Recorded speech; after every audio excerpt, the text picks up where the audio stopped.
Okay, thank you, Chloe. Hi, good afternoon, everyone. My name is Alwyn, Assistant Professor Alwyn Leaf, Program Leader for EdD. And with me, we have Associate Professor Tan Heng Kiat Kelvin. Both of us are in charge of the PhD and EdD programs at the Learning Sciences and Assessment Department. Today's topic will be on navigating your research experience with a PhD EdD at NIE. I'm going to be speaking a little bit in Chinese because I understand this will be broadcasted to the Chinese crowd. So allow me to say some Chinese words here. 通过直播参与本次展会的朋友们，欢迎大家。虽然我们今天无法与各位进行实时互动，但如果您有任何问题，欢迎在活动结束后电邮至 niegpl@nie.edu.sg。感谢您的参与，祝您今天收获满满。欢迎来到新加坡国立教育学院 NIE 的研究生课程线上资讯会。我们非常高兴能在这里与大家交流，探讨您的学术理想与未来发展。接下来，我们非常荣幸的向大家介绍我们今天参与交流的两位教授。首先是我，李文彦，然后还有 Associate Professor Kelvin Tan。And I'm going to speak in English for the rest of the session now. And hopefully we'll be able to share more about navigating our research experience at NIE. So for introduction, NIE, in short, is actually representative of where we come from, the National Institute of Education, which is actually an institute of NTU, Nanyang Technological University, Singapore. We are also known as the nation's premier teacher education institute and the only recognized institution for teacher accreditation. So we have a very long history, in fact, 76 years as of this year itself. And NIE has played a key role in shaping and developing many of teachers and also Singapore's teaching workforce.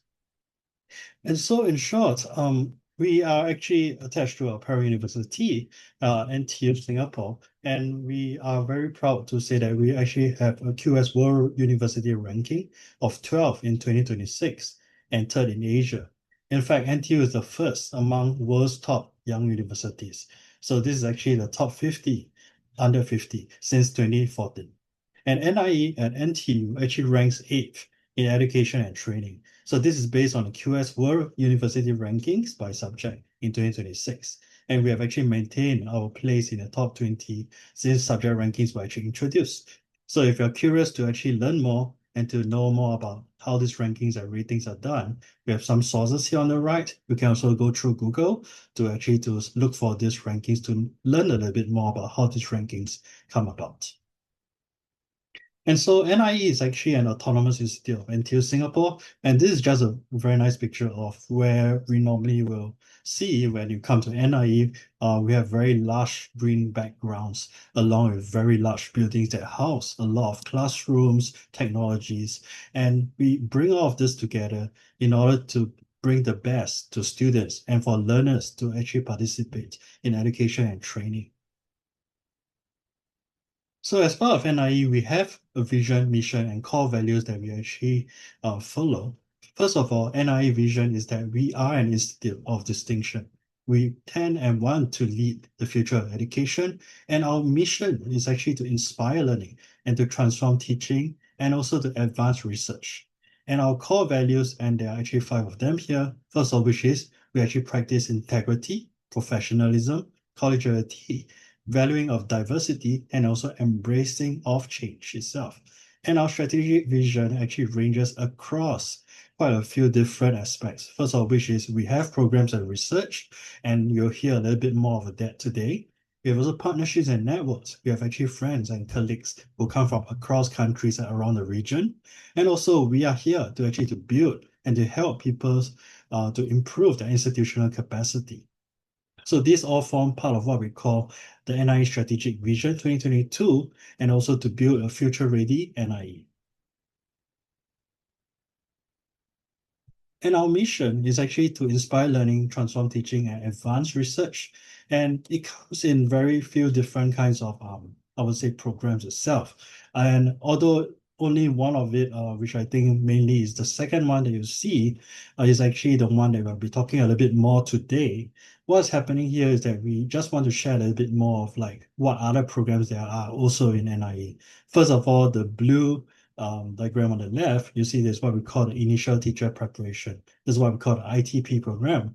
And then this is where we try to prepare teachers and also to prepare future ready educators for future generations of learners. Now, the graduate leadership and professional education, the second diagram actually explains a little bit how we try to develop professionals with deep knowledge. And then we also try to equip them with skills and cognitive abilities. Now, the other two, which is actually education and disciplinary research and external service and consultancy, we won't talk too much about that today, but essentially it's just to highlight that NIE is actually known for pushing the frontiers of knowledge and also helping people to address grand challenges that are emergent. And especially many people are saying things like we have AI coming our way and how we are actually able to push this frontier. And more importantly, to create impact on education and the systems within and beyond Singapore. So let me first touch a little bit about the academic research ecosystem. And this is actually how we actually frame things up to help advance education through rigorous inquiry and also professional practice. And with this, actually what we're trying to talk about here today are the research tracks, which are the PhD and the MA, and also later we talk a little bit about professional track, which is the EdD. So for PhD and MA is actually Master of Arts in Research. So PhD is actually referring to Doctor of Philosophy. For the Doctor of Philosophy, the diagram on the left is actually mainly designed for those who are looking to start careers in academia or high-level research. And the focus is actually very much on the discovery of new knowledge and theoretical advancement. So when you think about how people are trying to be very good scientists and also leading figures in academia, this will probably be the track for you. As for students who are actually interested in doing research and also are thinking that they want to embark on a program which is probably less taxing but still equally rigorous, a precursor to the PhD track, it actually requires you to look at a Master of Arts as a program that emphasizes independence and supervised research and methodology training in specific arts and social science domains. And this is actually what we call the Master of Arts bracket research. There's of course the other program which we want to call Master of Arts coursework, in which you try to complete a program under coursework, but that's not the focus for today in this talk itself. Now, why are we highlighting these two I would say different programs under the research track is because they both require and also involve rigorous coursework and also academic rigor, which is what we refer to as you having to undergo a qualifying examination once you have been confirmed as a student, as a candidate, and then you still need to provide a substantial thesis that contributes your original findings to the field itself. What this means is that this field and this track is definitely not going to be easy for the soft-hearted, and there needs to be strong persistence for you to be able to survive, so-called survive this program itself. Now, for the professional track, we're talking about an EdD program itself, and EdD actually represents the Doctor of Education in short. And this professional track is actually targeted at professionals in education and education-related fields who have a commitment to improvements at their workplace. And this is why it's actually called the professional track, because essentially this is a track that allows people who are currently working in the industries or maybe working in different other kinds of education fields. And we want to help them and nurture them for change in education. We want them to lead changes and also to be able to balance rigorous scholarship with professional focus. Of course, at the same time, we want them to be able to focus on solving authentic problems of practice. So problems that they encounter in their daily lives, whether it's at work, whether they are theoretical, practical, or a mix of it. And we want this professional track to be some place whereby these students, when they come and join us at NIE, they can actually start to graduate and become school leaders, teacher learner leaders, and also policy makers in the future. So these are the two tracks that we are actually going to talking a little bit more today. You may be able to ask your questions later during the session. But for now, I'd like to point out the salient differences because this is something that most people will be asking about normally during this kind of information sessions. So firstly, the PhD focus is actually looking very much at theoretical contribution and academic scholarship. Now, who is it very catered to is actually people who aspire to be professors, university researchers, or even specialists in their domains and fields. And we're not just talking about people who are looking at sciences and arts. We are talking about people who actually want to potentially make breakthroughs in science, people who want to do different stuff and also be able to have some novelty in their work and to be able to showcase that they are actually leading certain fields. And so the perspective here is that we want these students to be inquiry driven because you are trying to expand the boundaries of human knowledge here. And therefore, the PhD focus here actually requires you to put in a lot of effort to ensure that when you actually contribute theoretically to the field, your peers and your academic colleagues will actually recognize this contribution. Now, for the EdD focus, we are talking about a professional track here. The primary goal is actually to apply your research to a professional context. And what this means is if, for example, we have lecturers from different schools across Singapore or across the region, they could be lecturers, they could also be different kinds of tutors. When they actually come for the EdD focus, what they're actually looking for is that they are able to practice and bring what they have already been doing well for the last few years into something whereby they can actually make it more problem focused, be able to use research tools to further enhance their professional practice. And so this program itself is actually ideal for practitioners, administrators, and even leaders themselves who are actually helping to drive institutional change. So it is not limited, but also depending on your focus when you're attending this session to determine whether you would like to go for the professional track or you want to go for the more academic track, which is a PhD focus. So for comparison at a glance, we are just going to compare between PhD and MA, Master of Arts Research, and the Doctor of Education, EdD. So the structure itself is actually quite different by itself, whereby the PhD and the MA research is actually very research intensive. There are actually lesser and fewer courses for it, but it does not mean that there's less rigor to it. While on the other hand, the Doctor of Education requires you to do a coursework plus your dissertation. Now, thesis length, this is actually really just a ballpark figure here for you to take a look. It really differs across people and also your circumstances itself. But this is just a guideline that is normally found online. So if you want to really go deep into detail, like is it really 100,000 or 80,000, something like that, you may be able to check on this online. Now, just some recommendation on the entry expectations for the different programs. For the PhD and Master of Arts Research, we actually do expect you to come in with strong academic or research background. While for the Doctor of Education, you can notice that you need a minimum of 4 years professional experience. And this definition of professional experience itself really depends on how you are actually classifying or maybe applying at a point of application, how you actually write up yourself as being someone with 4 years of professional experience, whether you come from a specific institution or whether you come from a specific background. So you do need to indicate this when you are doing the application. For the outcome itself, I think a PhD and MA research is quite straightforward to the point whereby you are expected to contribute towards theory and also to your respective academic fields. And for this session itself towards LSA. And I will actually talk a little bit about topics later at the next slide. Whereas for the Doctor of Education, we're actually really looking at how you improve your professional practice. For some, it could be through products, it could be through designs, frameworks, or even different kinds of environments that they have built. So it really depends on where you come and also what you actually intend to do. But the main goal will not differ across candidates, which is you will need to improve your professional practice through the doctor education. Now, for candidature, I'm sorry about alignment. For both programs itself, the maximum is 5 years, no matter whether you're full-time or part-time. And as for the specific areas of study under the Learning Sciences and Assessment Department, which is for this session itself, we actually are focusing on 3 different specific areas.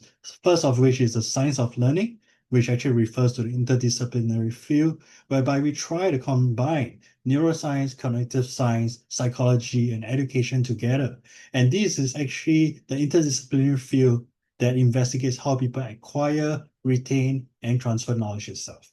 As for education technology, I think most people have already come across this, but we feel that we need to actually specifically refer to the combined use of hardware, software, and any forms of educational theories that actually help you to facilitate and enhance learning. And not just learning itself, but also teaching and for some, performance. Now, last but not least, also we need to look at the areas of assessment itself. So we can see assessment as a systematic process of gathering, reviewing, using data to form a judgment, evaluation, or even trying to estimate something about someone or something that you see around you.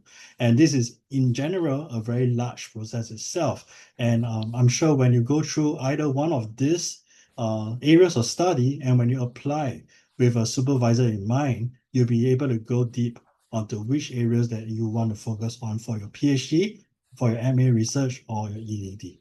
And with that, I'd like to hand over the time to Professor Kelvin Tan to be able to continue with the next part of the session. Thanks very much, Alwyn. You can go to the, yep, thank you. So welcome everyone, and thank you for spending your time with us today.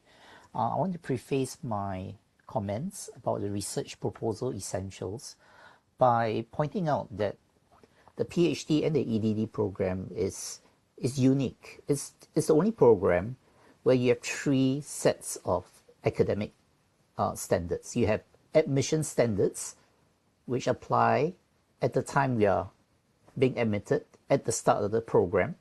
You have confirmation standards right in the middle, and then you have graduating standards. And the fact that you have a confirmation seminar in the middle of your program should tell you that the PhD and EdD does not presume that everyone who begins that program will complete it. We actually have an examination process to find out if the candidate should continue, to confirm that the proposed study is fit for progress and has a very good chance or feasible chance of continued completion. So while some of you may be slightly daunted by the prospect of having to complete the EdD or the PhD within 5 years, I want to assure you that we take this timing, this duration, very seriously in our department. We will work closely with you, and the confirmation process also should be a form of assurance to you that once you pass confirmation and you go for your ethics clearance, upon collecting the data, there's no reason why you should not complete. Okay, so having made those remarks, let me talk about the research proposal essentials. And my comments about the research proposal will be based on a research proposal you might want to consider sending in as part of your application package. You should be approaching my colleagues, if you have not done so already, with a research proposal of sorts as a basis to discuss with him or her whether that area of research would be in their areas of interest. Better still would be something current that they're interested in and actively researching. And you can then use your research proposal to also make a case for your viability as a candidate, which should only enhance your chances of my colleagues agreeing to supervise you. Okay, so having said that, let's look at the main categories of a research proposal. So firstly, the clarity of the scope. We're looking for a very distinctive research problem, and your research question should be explicitly stated there. Your research question should be a question that only a robust empirical study can answer with strong analysis. So if it's a purely descriptive question for which just amassing data and publishing the data raw without any kind of analysis would answer, then that could be, if you pardon the expression, a a very elaborate form of journalism. It actually doesn't need scholarly or intellectual input, right? So it's not just a collection of data and putting it in neat categories and passing it off as themes. You have to look in your research methodology and deal with the epistemological question. How do we know that we are getting the kind of knowledge, new knowledge that we are researching? There are instances where maybe due to a bit candidates, applicants being a tad over enthusiastic, where the research just is not manageable within a candidature period. Right. So a prime example would be candidates seeking to do a longitudinal study, and the longitudinal study takes 3 years, and they are applying for their confirmation in the second year, right? Which leaves little to no time for the analysis of 3 years worth of data. Now, even if a longitudinal study was 2 years and they just leave 1 year later, that's taking that's quite a strain on the candidate, right? We are definitely not against longitudinal studies, but you just have to factor in the feasibility of time. So you may not get the access that you need with the schools or the institutions or the research subjects that you want. So think about this, because manageability is a huge factor as well. When it comes to the literature review, you might want to think of which topics or areas of scholarship are relevant. And sometimes the topic or the area of scholarship might not be too literal or too obvious. If you are studying things to do with learner agency, for example, you should not just be looking at articles that literally cite learner agency. If you read a few of them, it should tell you that a lot of the articles that cite learner agency or agency of learning refers to theories of learning, which then moves you to think about another relevant area of research you should be looking at. And when you look at theories of learning, you then realize that there are different theories of learning pertaining or depending on different paradigms of knowledge interests, right? So it's quite possible that as you begin to research, do some research and a lit review, just for your research proposal, it can get very exciting, but you really have to scope it and identify the 2, 3, at most 4 distinct bodies of knowledge that are relevant to your empirical investigation. One thing we are looking for in your research proposal, and we can tell mostly from your lit review, is whether a candidate is merely listing down what they have read one after another, or whether they have been reading, making connections, maybe doing some kind of a synthesis, right? So be sure not to be giving us consecutive sentences of a person said this, a person said this, and a lot of people said the various things, and then a one-liner at the end of the paragraph to say, and so, regardless of what they have been saying, I think this is it, right? Make sure you make sense of what they have been saying. So that's what we mean by a review of the literature. You don't actually just read the literature and tell us what you have read. You have reviewed it, apply your critical thinking, and better still, if there is something that you have actually read about literature that you do not entirely agree with, that tells us this is a candidate that is, it's just reading a literature beyond comprehension level, is able to have an original mind of his own or her own, right? And after reading a literature, the all-important question is, what is the gap in these areas that your doctorate seeks to contribute to? So you have to be quite clear about this. If your research proposal would interest my colleague to be a proposed supervisor and you're granted an interview, it is very, very likely that we'll be posing this question to you explicitly and directly. What is the gap in an area of knowledge that your doctorate would contribute to? Now, let me go on to the next slide and talk about the other areas of the research proposal. So if you've done your scoping well, you've come up with a good research question, and your research question can be justified by the literature that you have reviewed, not just read, then we want to go to your methodology. So most of you would know the distinction between a methodology and a method. The latter, a research method, is basically what you do. I am going to collect data. This is my sample size. These are the number of people I'm interviewing. I'm going to have 4 focus group discussions. Then I'm going to do a survey, and there's mixed methods, etc. This is purely descriptive. A methodology, on the other hand, is a reason why you're choosing a particular methodology and why the choice of a methodology is very suited to the kind of new knowledge you are generating. So methodology would involve, for example, if you're doing qualitative research, why am I choosing grounded theory instead of a case study? What are the different kinds of case study methodologies I've considered, and why do I want a particular methodology? Okay, I hope that does not sound too daunting to you. We'll be asking and interrogating this at the confirmation stage, especially your methodological choice, because after your confirmation, you'll be applying for ethics clearance, IRB, and there's a point of no return after that. You'll be collecting your data. So you want to make sure your methodology and your method is spot on, right? But at the time of the research proposal, you need to persuade the interview panel that there is some good alignment between your choice of method, your actual methods that is feasible, and the findings that you want, and the findings will address your research question. Significance. So what if you have done all that? So just 2 words can have so much meaning, right? So what is it going to contribute to?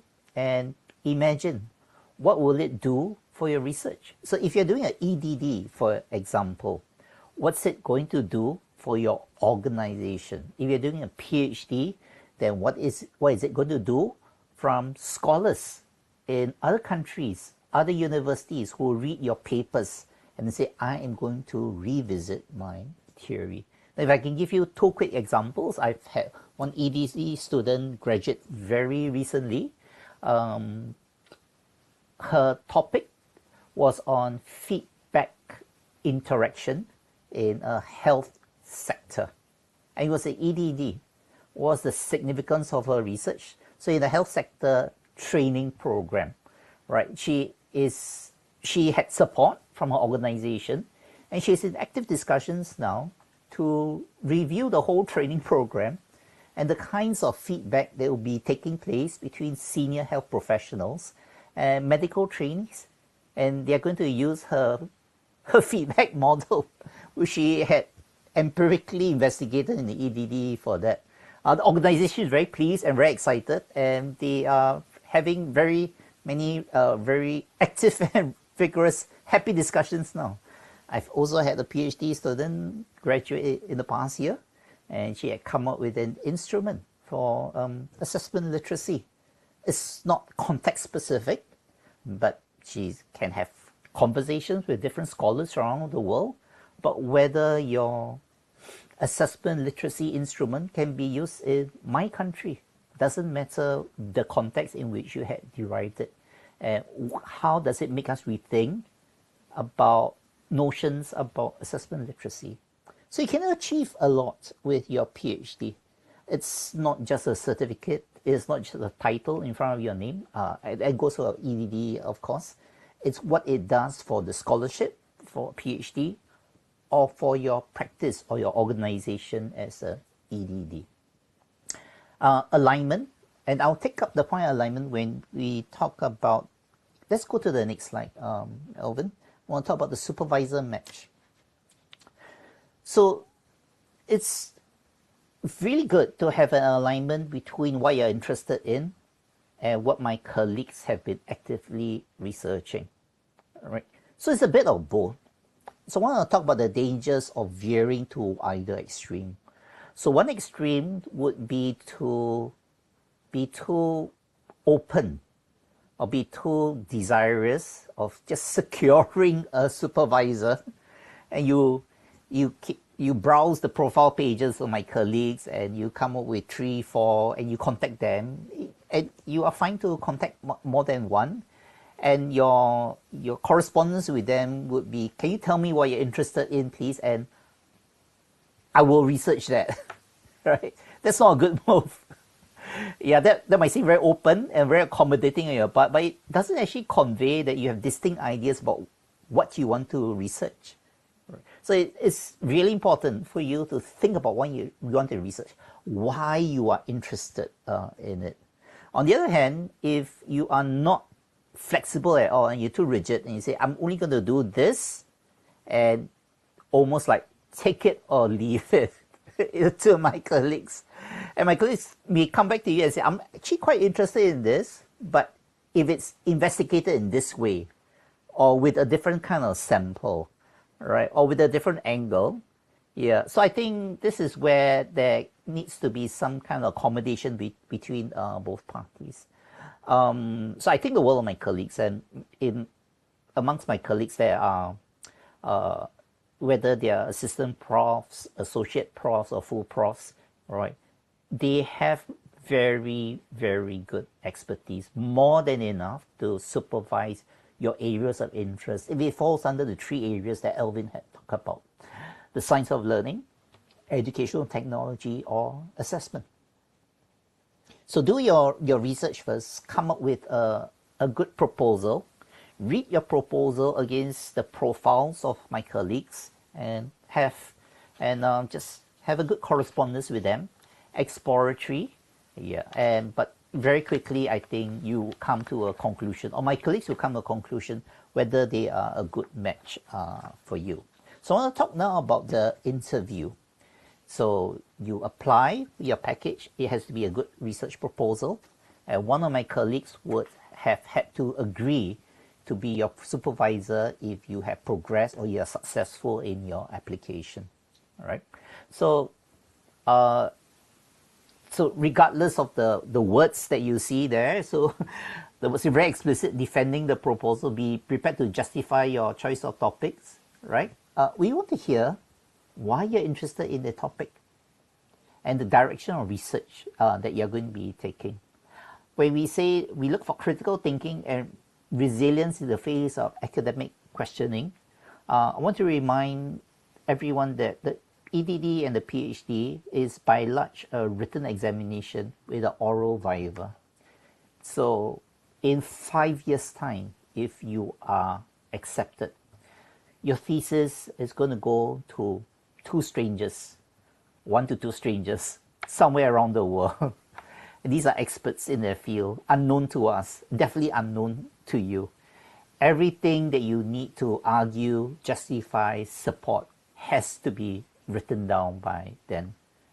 In that context, an interview is actually much, much less daunting because you have the benefit of another question. So we'll be asking a series of questions, and each question is designed to see how far your thinking can take you, right? If you've been reading the literature critically, and there's clarity, you know why you agree with something, why you don't agree with something, you really have nothing to be concerned about. So I would want to reiterate, your research proposal should identify a clear gap in the literature that your research seeks to address. You can take it as read that all the panelists, all my colleagues on the panel, would have read your research proposal in good detail, right? And we will get straight to questions fairly quickly. I want to just talk about motivation and fitness. 5 years is a long time to spend on any endeavor. Well, it's financially costly as well, but I think it's even more costly in terms of your time. So if you're applying, make sure you have a good support system. You can be expected at certain points in time to work extra hours. If you're going to do it part-time, especially, make sure you get your support system so you can put in the hours on weekends. If you're doubling up, you have a demanding full-time job. For example, if you're a teacher, or if you're an instructor elsewhere, or you hold a position of leadership and influence, you need the weekends to do your reading. And it's not an hour reading here and then half an hour, like it's not 1 hour on Saturday and half an hour on a Sunday. you need a period of time, like a few hours, to get into the reading, to read more than one piece at a time. So if you read 3 articles in succession, you can make connections between the 3 articles. But you're reading one article on each weekend, then on the subsequent weekend, you're actually going to be, I would say, wasting time or using quite a bit of time to recollect what you read the previous week to try and make connections, right? So that's what you need a support system for. If you are doing it full time, you have the advantage of having those clear tracks of time, windows of time, and it should be less of an issue. Okay. Why do you want to do EdD or PhD at this moment in time? So my colleagues and I, we take an interest not just in supporting you to complete the program. We want to welcome you into a community, whether you are doing the PhD, the ME by research, or a PhD or EdD. The reason is that when you have completed, we can relate to you in a different way. So instead of speaking as supervisor and supervisee, we will relate to you as academic peers. We will be supporting you to write publications, hopefully even co-publishing with you and doing research with you. Right. So why you're doing it and what you want to do with your doctorate is something we are interested in hearing at the interview as well. One last slide, and then we'll be most pleased to take your questions. So this 2 actually. So your path of admission, complete the process. We'll do a short listing, right? We'll call you up for an interview, and then we'll the programs office will communicate the decision to you. And this is our timeline, which you can see for yourself. You'll notice that the EdD application period is slightly before the PhD and the Masters by research.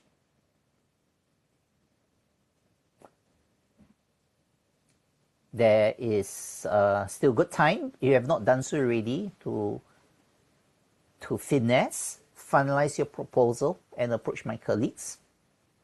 And we hope to get your applications soon, process them, and see you at our interview panel.